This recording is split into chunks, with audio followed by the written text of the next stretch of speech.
হচ্ছে ডাক flexible connector, মানে ফ্লেক্সিবল দিক, তারপরে মাউথপিস, তারপরে হচ্ছে স্ট্রেট পিস, তারপরে রেডিউসার হতে পারে, এলবো হতে পারে, অফসেটও হতে পারে।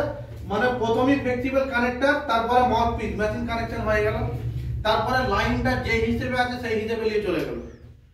এবারে দুদিকে ব্রাঞ্চ বেরোবে, ঠিক আছে। ধরো একটা ব্রাঞ্চ বেরোচ্ছে, প্রথমে আমাকে মার্কিং করে গালা কেটে শু কলার লাগাতে হবে, শু কলারের মুখে ভিসিডি লাগাতে হবে। ভিসিডি লেগে ব্রাঞ্চটা যত দূর আছে তত দূর অবধি যাবে, ঠিক আছে। ব্রাঞ্চটা লেগে যত দূর অবধি যাবে, তারপরে লাস্টে দেখবি ইনক্যাপ মারা হবে।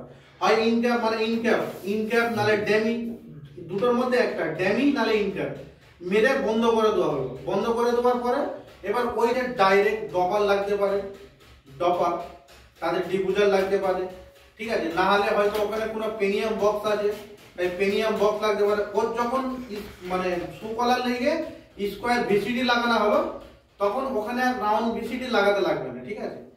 এটা হচ্ছে ব্রাঞ্চ হয়ে গেল। ব্রাঞ্চ ধরো ওই ব্রাঞ্চেই ধরো ডিফুজার লাগতে, তাহলে ওখানে একটা ডপার লাগাতে হবে, ডপার লেগে সিলিং হবে, সিলিংটা কাটিং হবে, তারপরে ডিফুজার লাগানো হবে। সাপ্লাই ডিফুজার, ওখানে যে স্কোয়ার ডিফুজার রাখা আছে, ওই ডিফুজারের পিছনে দেখবি একটা কালো কালার, ব্ল্যাক কালারের একটা দেখবি ড্যাম্পার লাগানো আছে, ওটা হবে সাপ্লাই।